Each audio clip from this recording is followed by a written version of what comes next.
Hi, my name's Dean Barlow and you join me on the beautiful River Soar for a spot of hemp fishing.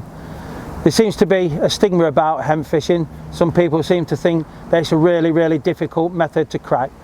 But with a few simple tips today, I'll show you how to get the most out of your hemp fishing on these kind of rivers. Going on to the bait that I've got today, I've got 2 tubs of hemp. This tub here is my feed hemp. That's straight out of a tin that I bought from a local tackle shop. And then this one here, this was dry hemp that I've cooked myself. This is for the hook. Also got a few pinkies which I'm going to use to kickstart the session with some ground bait, and a few maggots as well as a change bait. One of the problems you can get with fishing these natural venues like the River Soar is actually getting into the water and getting comfortable. It's very shallow in the edge, but it does drop off quite deep there. I'm going to be fishing 14 metres of pole, so I need to be as comfortable as possible, but at the same time I need to be sat out instead of sitting up the bank. So as you can see, I've got the outriggers attached to the hook box, which absolutely spreads the weight. I've got the rig roost attachment. All these things add extra weight to your box, but the best thing about the outrigger, it spreads all the weight, which means I'm a lot more comfortable when I'm fishing longer lengths of poles. I do like to have a couple of rigs to keep my options open. When you're fishing hemp, the fish do tend to come up and down in the water, they drop down the peg, so you have to keep in contact with the way that the fish are feeding. So like I say, I've got a couple of rigs. What I use just to make sure I can keep in touch with the way the fish are feeding. The first rig is for fishing nearer the bottom. It's a 0.8 Drennan Carp 5, might say a carp float, but it's got a lovely 1.5mm bristle. With it being hollow as well, it sticks out like a beacon in the light in the background, so you can dot it right down to a blimp, but you can still see all the way down your peg. And that is shotted. I've got some number 9 shots from halfway down, which change to number 10s, and then number 11s right at the bottom of the rig. This is quite a heavy rig, but it means that I can be quite positive. I can lay the float in the water, I can hold back on it, so you get a nice strung out effect as it's going down.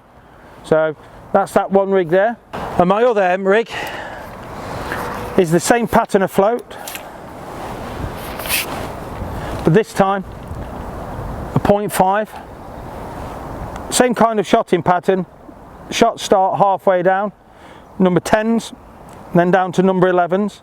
But with it being only half a gram, it's a lot lighter. It gives me a lot more natural fall, which is even better to try and fool these wary fish. The lighter rigs really do pay dividends when the fish are up in the upper, when the fish are feeding in the upper layers.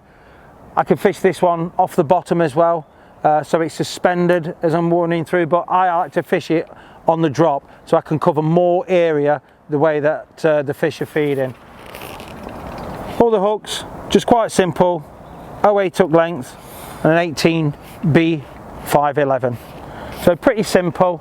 Feeding is key as well. You've got to keep the bait going in, not too much, like 6 to 10 grains has been the best today. I wouldn't hesitate if I started catching really well to up the feed. I believe that when the fish are feeding, they need feeding. That's how I've been brought up to fish. Feeding fish need feeding. So we've been fishing on pinkies for about an hour and we've had quite a good start to the session, catching some nice little dumpy roach with the odd decent one, which made me have a look on the hemp. A nice little dumpy roach there. That's about 4 or 5 fish I've had on the hemp now. A little bit of pike trouble, which you're always going to get in these winter sessions with a very clear river. So you just have to keep going through the motions, just keep feeding a little bit of hemp on that far line. Hopefully the pike don't bother us too much, but we're getting plenty of bites, which is always good. Best rig so far is a 0.8 float and about 9 foot of water, but I've had a couple of bites on the drop, so I'm wondering, I've got a smaller float set up, a half a gram float. I won't hesitate to put that on and just go through the layers just that little bit slower, just to see if I can present it a bit better to the fish. It seems that they are coming off the bottom. So I'll give this rig another couple of chucks and then try the other rig. You will, oh, bump one there. So that says to me that this rig isn't quite right. So I'll just have another run through. Feeding probably about 10 grains of hemp in the same place on our mark on the far bank. And you'll find the fish will sit underneath the hemp and intercept it wherever they want to. So I've got to try and put a rig to where the fish are feeding. Sometimes you have to trick them a little bit by changing rigs. It's all part of the game to try and catch these fish. I think that was missed a bite then. Is my hemp still on? Yeah, my hemp's still on, so.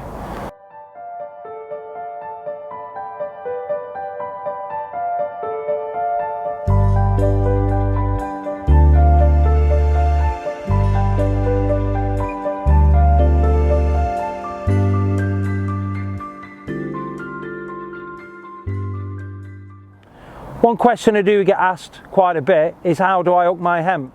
There's two ways that you can hook hemp. One is the conventional way, is what we call slotting it, where you just put the bend of the hook into the crack of the hemp. And then the other way is what we call pinning it, where we make an indentation in the top of the hemp and then hook it on like a maggot. Today, the best way to do it has been by pinning it. It means I can strike and still, if I miss the bite, I still know that my bait is on the hook, so I can just lay the rig straight back in. I've been fishing at 14.5 meters. It just makes it a little bit more efficient.